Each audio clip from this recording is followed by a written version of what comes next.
సినిమాల్లో దాదాపు 20 సినిమాలు చేశారు. సక్సెస్ శాతం కొంతమందికి ఎక్కువ ఉంటుంది, కొంతమంది తక్కువ ఉంటుంది. మీ కెరీర్ నాకు తెలిసి తక్కువే.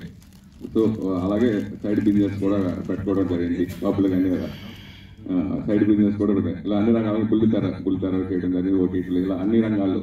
సో ఈ 20 ఏళ్ళ కెరీర్ని వెనక్కి చూస్తుంటే మీకు అనిపిస్తుంది?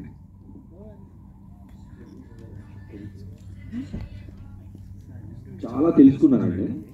First 17 years of my life, అంటే 0 to 17 ఇందాక అన్నట్టుగా ఇంకేదో ఉంది కానీ అదేంటో మనకు తెలియదు. సరే చూద్దాం, పెరిగాక ఆలోచిస్తాం. ఎందుకంటే అడిగే ఎక్స్పీరియన్స్ కూడా మనకు లేదని ఫస్ట్ 17 years ఏదో దాటేశాను. అంటే తెలుసుకుంటూ నా కాన్షియస్నెస్ కూడా నేను తిరుగుతూ 17 yearsకి యాక్టర్ అయ్యా. నెక్స్ట్ 34, అంటే 17 + 17, సెకండ్ 17లో 34 years, అంటే మన లాక్డౌన్ వరకు ఎస్ ఐ నో ఎవ్రీథింగ్, నాకు తెలుసు అని బయలుదేరా. రోజు పొద్దున్నే లేచి మన దగ్గర ఏదో లేదు అది ఎత్తుకుంటూ బయలుదేరాలి. అంటే ప్లస్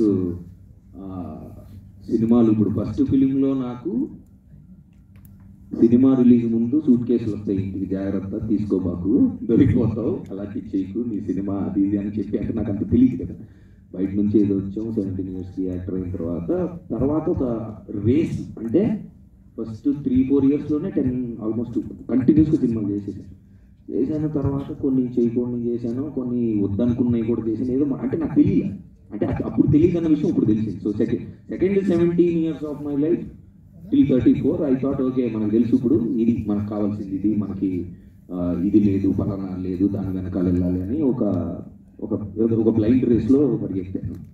తర్వాత లాక్డౌన్లో లాక్ అవుతుంది, లైట్గా లాక్ ఓపెన్ అయ్యి ఓహో బాబాయ్ మనకేం తెలియదు, మన గురించి మనం తెలుసుకోవాలని 34th yearకి అనిపించింది. అప్పుడు నేను ఆ విషయం నాకు గుర్తుండాలని 2.0 అని పెట్టుకున్నాను, 2.1. సో మీ క్వశ్చన్కి ఆన్సర్ ఏంటంటే, ఈ లాస్ట్ 20 years ఆఫ్ మై కెరీర్లో అది ప్రాక్టీస్ రన్ అని నేను ఫీల్ అవుతున్నా ఈరోజు.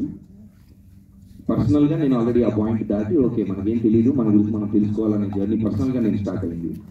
అది నా పర్సనల్ జర్నీ. ఇంకా సినిమాల వరకు వస్తే definitely love Mouli will be the beginning of my 2.0 career అని నేను ఫీల్ అవుతాను.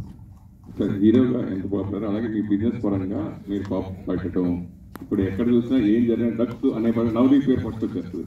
సో అట్లా 3 సార్లు తీసుకొచ్చారు. సో అది ఇప్పుడు ఆల్రెడీ మనం దాటి ఇప్పుడు మన బెంగళూరు రీసెంట్గా ఇప్పుడు ఆ టాపిక్ అదే మొత్తం జరుగుతుంది. దానివల్ల చాలామంది యువత మెయిన్ చెడిపోవడం జరుగుతుంది. అసలు రేవ్ పార్టీ అంటే ఏంటి, ఆ రేవ్ పార్టీకి మీరు వెళ్ళారా, అట్లా అది ఎలా ఉంటుంది? ఈయనకి ఇప్పుడు ఇంకొక 2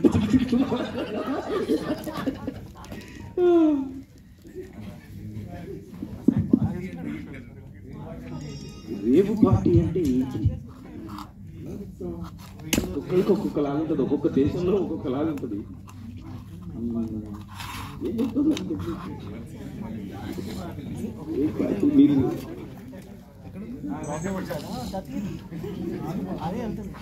31 years సీనియర్ నన్ను ఇలా ర్యాంక్ చేయడం ఏమన్నా న్యాయంగా అనిపిస్తుందా మీకు? రేయి పగలు జరిగింది.